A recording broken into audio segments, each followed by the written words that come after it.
This is Madison Emehel with my history fact in honor of Black history. Today I give honor to my grandfather, John Nnabude Emehel of Akama Oye, Nigeria. My grandfather was born on October 5, 1935 in Enugu State, Nigeria. He was the oldest son of 8 children born to Chief Clement Obi Emeze and Cecilia Emehel. You know what that means, don't you? Since my great-grandfather was a chief and his son was a prince, I, being his granddaughter, am an African princess. My royal heritage not only runs deep, but it also runs wide.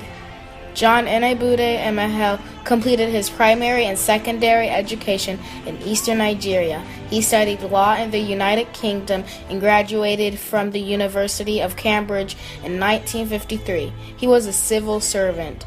He became the youngest town clerk of Enugu shortly after he was called to the Nigerian bar and began his practice as a barrister and solicitor. My grandfather is said to have been a distinguished man. He was very active in politics and international affairs. As a lawyer, he was known to be a man of just advice.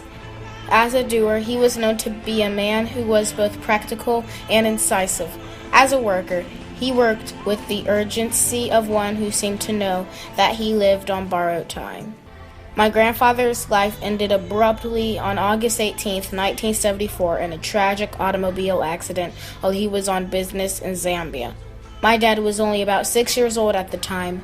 Our family, both near and far, were shocked to hear about my grandfather's death, especially his wife, Annie, my grandmother, and his 3 sons, Clement, Terry, and John Eric, who was my dad. My grandfather was a good man, a man whom God placed in the earth to show others the richness and wealth of a simple man.